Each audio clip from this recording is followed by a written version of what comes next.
Lisons Matthieu chapitre 8, le verset 1.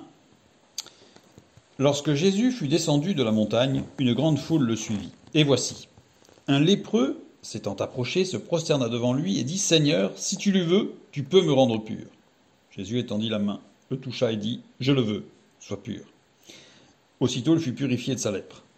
Puis Jésus lui dit « Garde-toi d'en parler à personne, mais va te montrer au sacrificateur et présente l'offrande que Moïse a prescrite, afin que cela leur serve de témoignage. » Nous allons voir deux petites choses. D'abord ce dialogue. « Si tu le veux », et Jésus répond comme en grand Seigneur, « Je le veux ». Ça donne une lecture un peu surprenante. Par contre, le texte littéral ne dit pas ça, parce que le texte littéral, dans le terme vouloir, qu'emploie le lépreux, ce n'est pas si tu le veux, mais littéralement, vu la conjugaison, si c'est dans ton plan, maintenant. Ça veut dire que le lépreux avait cette foi qu'il allait être guéri. Mais sa prière, c'est si tu le veux, maintenant.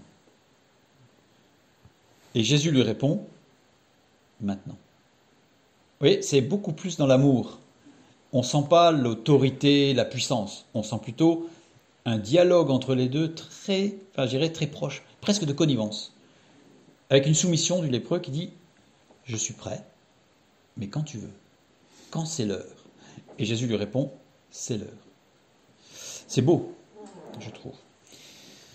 Et ensuite, Jésus lui dit « Garde-toi d'en parler. » Et ça, on le retrouve dans beaucoup de passages de guérison, même dans l'Ancien Testament. C'est-à-dire que la guérison, c'est quelque chose qui se vit dans l'intimité. C'est quelque chose qui ne se dilapide pas. C'est quelque chose qui doit se digérer, qui doit se concrétiser par des tas de choses. Parce qu'une guérison physique n'est pas que physique. Ça implique beaucoup de choses. Et donc il faut d'abord que tout cela se soit bien digéré. Et d'ailleurs Jésus lui dit bien, va, présente l'offrande que Moïse a prescrite afin que cela leur serve de témoignage. Et dans cette offrande, en fait, qu'on retrouve dans le Lévitique, il y a tout un cheminement, tout un délai à respecter. Ça se fait pas vite, vite, vite, je cours, vite, vite, vite, j'ai fini, vite, vite, vite, je reviens. Il y a toute une procédure qui, si on l'étudiait, mettrait en évidence en fait qu'il y a justement ce temps nécessaire à la digestion de cette guérison. Ensuite, nous continuons, le verset 5. Comme Jésus entrait dans Capernaum, un centenier l'aborda, le priant et disant « Seigneur, mon serviteur est couché à la maison, atteint de paralysie et souffrant beaucoup. » Jésus lui dit « J'irai et je le guérirai. » Le centenier répondit « Seigneur, je ne suis pas digne que tu entres sous mon toit, mais dis seulement un mot et mon serviteur sera guéri.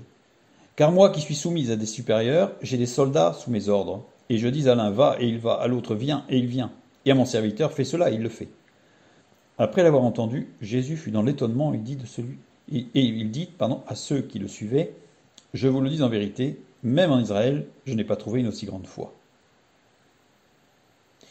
Je m'arrête là pour une pause. C'est surprenant cette phrase. Même en Israël, je n'ai pas trouvé une aussi grande foi. Il faut juste faire une petite pause sur qu'est-ce que la foi. On a déjà parlé, la foi elle a 3 axes, 3 mots dans l'Ancien Testament, l'écoute, la parole et l'action. Et que fait ce centenier quand il parle à Jésus? Il dit, j'ai des supérieurs que j'écoute, j'ai des serviteurs qui m'écoutent et à qui je parle, et quand je dis à mon serviteur fais, et il fait, c'est-à-dire qu'il y a l'action. En fait, il expose les 3 axes de la foi. Et en ce sens, Jésus peut dire, je n'ai pas vu d'aussi grande foi, parce que c'est un homme, ce centenier, qui écoute, qui parle et qui agit. C'est un homme qui est dans l'attention à l'autre et dans la construction à l'autre. Et il lui dit, et toi Jésus, je sais que tu es pareil. C'est-à-dire, il ne vient pas voir le guérisseur tout-puissant, il vient voir et dit, et toi Jésus, si tu dis, tu es écouté, et tu écoutes parce que je te parle et tu m'écoutes. C'est-à-dire, il y a vraiment cette dynamique de foi en fait dans ce dialogue. Jésus continue. Or, je vous déclare que plusieurs viendront de l'Orient et de l'Occident et seront à table avec Abraham, Isaac et Jacob dans le royaume des cieux. Ah, à table dans le royaume des cieux. Là, il parle de la noce, des noces de l'agneau, après l'enlèvement. Et il ne parle pas du royaume de Dieu, il parle du royaume des cieux. C'est-à-dire de ceux qui sont dans ce dialogue, ceux qui sont dans cette expression de foi.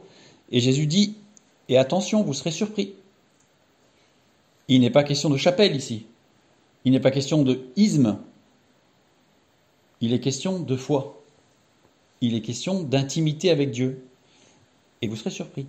Et Abraham, Isaac et Jacob, eux, seront aux noces de l'agneau. Et vous? C'est la question. Voilà. Mais les fils du royaume seront jetés dans les ténèbres du dehors, où il y a des pleurs et des grincements de dents. Ça, c'est les fils du royaume de Dieu. C'est-à-dire ceux qui sont sauvés, mais qui ne seront pas enlevés pendant la grande tribulation. Et eux passeront par la grande tribulation, par cette période où il y aura des grincements de dents. Puis Jésus dit au centenier, va, qu'il te soit fait selon ta foi. Et alors même, le serviteur fut guéri. Continuons, verset 14. Jésus se rendit ensuite à la maison de Pierre, dont il vit la belle-mère couchée et ayant la fièvre. Cette fièvre, le terme grec utilisé, qui est pouretos, voilà, est un terme qui est utilisé par Hippocrate dans ses textes et qui désigne une fièvre préalable à une épidémie. Donc c'était quelque chose de très sérieux. C'est-à-dire que c'est une fièvre qui ne quittait pas cette femme et qui, d'après les textes médicaux, et Luc va l'employer justement au chapitre 4, puisqu'il est médecin, en ajoutant en plus un adjectif, mais qui définit bien une fièvre qui est préalable à une épidémie. Donc c'est quelque chose de très très grave. Parce qu'à lire le texte comme ça, on a l'impression que bon, elle avait la fièvre, bon, voilà, un peu plus, elle s'écoutait pas, puis c'était bon, quoi. Alors que là, pas du tout. Il toucha sa main, et la fièvre la quitta, puis elle se leva et le servit. Donc on voit ici aussi cette dynamique. Hein. Elle n'est pas restée dans l'extase, mais tout de suite, elle a absorbé cette guérison, elle l'a intégrée et elle a agi. Le soir, on amena auprès de Jésus plusieurs démoniaques. Il chassa les esprits par sa parole, pas par un rite, imposition des mains, danse du ventre, cri, tout ce que vous voulez là, qui se fait aujourd'hui, mais par sa parole. Et il guérit tous les malades, afin que s'accomplisse ce qui avait été annoncé par Isaïe le prophète. Il a pris nos infirmités et il s'est chargé de nos maladies. Continuons, verset 18. Jésus, voyant une grande foule autour de lui, donna l'ordre de passer sur l'autre bord. Un scribe s'approcha et lui dit, « Maître, je te suivrai partout où tu iras. » Jésus lui répondit, « Les renards ont des tanières et les oiseaux du ciel ont des nids, mais le Fils de l'homme n'a pas un lieu où il puisse reposer sa tête. » Je m'arrête là, rapidement pour le petit commentaire, parce que les renards ont des tanières. Il faut savoir qu'il parle à un scribe à une époque où il y a une autorité politique dont l'emblème est le renard. Or, les pharisiens étaient de très grande connivence avec le renard. Donc ici, Jésus lui dit, les renards ont des tanières, c'est-à-dire ceux qui trafiquent ont des tanières, ont de quoi dormir, ils ont tout ce qu'il faut. Donc, mais voilà, et les oiseaux du ciel ont des nids. Donc, même ceux qui sont en dehors de là, mais qui sont dans la nature. Mais celui qui suit Christ, attention, il n'a pas de lieu où reposer sa tête, c'est-à-dire qu'il doit avoir dans l'esprit qu'il est nomade, c'est-à-dire qu'il est prêt à tout moment, il obéit à Dieu. Pas dans une soumission stupide, mais puisqu'on sait que Dieu nous construit. Donc voilà. Un autre d'entre les disciples lui dit, « Seigneur, permets-moi d'aller d'abord ensevelir mon père. » Mais Jésus lui répondit, « Suis-moi et laisse les morts ensevelir leurs morts. » Ce texte est traduit bizarrement, puisque si on le traduit littéralement, en fait, cet homme ne lui dit pas qu'il veut aller ensevelir son père.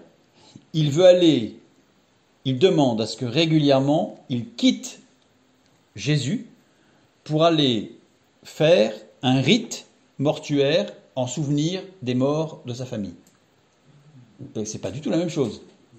Parce qu'évidemment, sinon ça paraît surprenant, on va dire Jésus, là, quelle dureté. Mais en fait, non. C'est que cet homme lui dit, ok, moi je veux bien te suivre, Jésus, mais j'ai quand même un rite, j'ai des rites funéraires, familiaux, j'ai besoin, voilà, de prendre un temps pour moi. Donc, je veux bien te suivre, mais il me faudra des parenthèses. Et là, Jésus lui dit non, non, non, non, on ne prend pas de parenthèse. C'est-à-dire que tu es avec moi ou tu n'es pas avec moi. Donc Jésus lui répondit, suis-moi et laisse les morts ensevelir leurs morts. Et en plus, dans le suis-moi, c'est outé, c'est-à-dire en grec, suis-moi de plus en plus près. Rentre dans cette dynamique. Ne pars pas du fait que déjà tu vas prendre des parenthèses et dire ok, mais prends plutôt la position de dire je te suis et à partir d'aujourd'hui, ça sera de plus en plus près.